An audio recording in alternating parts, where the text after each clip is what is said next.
Praise the lord. ప్రభునందు ప్రియ సహోదరులకు యేసుక్రీస్తు వారి శుభప్రదమైన శ్రేష్టమైన నామం పేరిట వందనాలు మరియు ఉదయకాలపు శుభాలు. మీ ఏకీభావాన్ని బట్టి ప్రభువుని స్తుతిస్తున్నాను. అనుదిన వాగ్దానము మనల్ని దర్శించేదిగాను బలపరిచేదిగా ఉందని విశ్వసిస్తున్నా.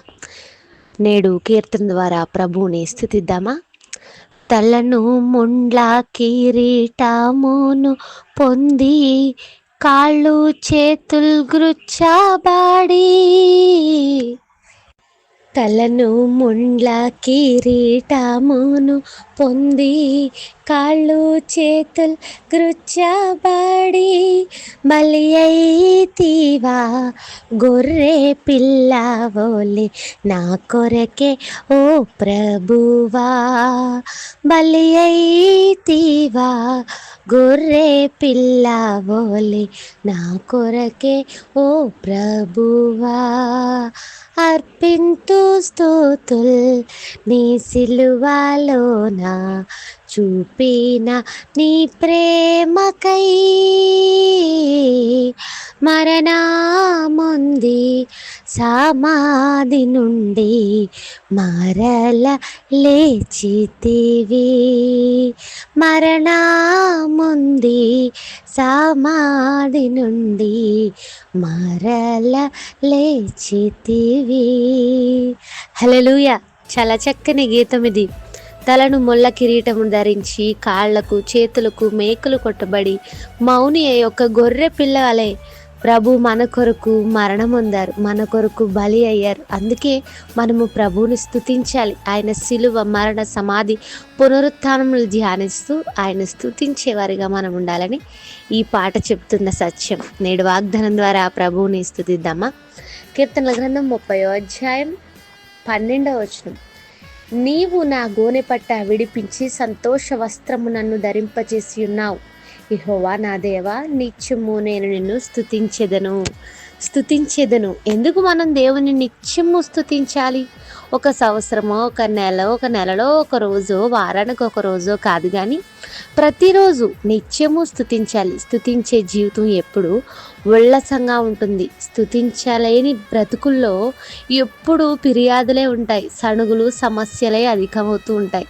మనకు దేవుడిచ్చిన జీవితం ఆయన స్తుతించడానికి. ఈ 31వ కీర్తన అంతట్లో అమూల్యమైన సంగతులు రాయబడ్డాయి. అయితే చివరికి వచ్చేసరికి కీర్తనాకారుడు అంటున్నాడు, నేను ఒకప్పుడు గోనె పట్టా కట్టుకుని ఉన్నాను, కానీ నా దేవుడు నా జీవితంపై శ్రద్ధ నిలిపి నా జీవితంపై దృష్టించి నాకు సంతోష వస్త్రము ధరింపజేశాడు. నిజమే, దేవుడు మన జీవితంలో ఎలాంటి మేలులు కలుగజేస్తాడు అనే సందేహం మీలో ఎవరికైనా కనుక ఉంటే దేవుని వాగ్దానం మీతో మాట్లాడుతుంది. నీ దేవుడు నీ దుఃఖాన్ని కొట్టివేసి సంతోష వస్త్రంతో అలంకరించాలని ఇష్టపడుతున్నాడు. బైబిల్లో ఎందరో భక్తుల జీవితాల్లో ఈ మాట స్పష్టంగా నెరవేర్చబడింది. గోనె పట్టా లాంటి జీవితాలు సంతోష వస్త్రముగా దేవుడు మార్చివేశాడు.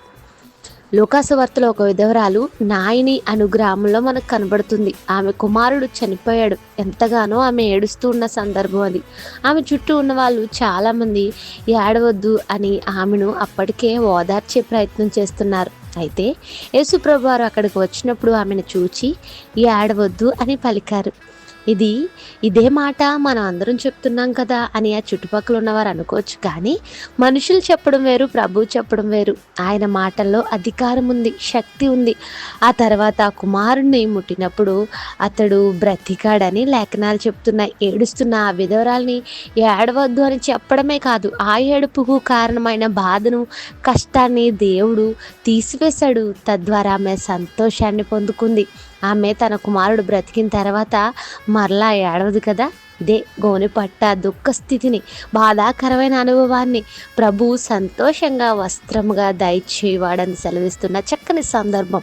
ఒకవేళ ఈరోజు ఎవరైనా దుఃఖంలో విచారంలో ఉన్నారా?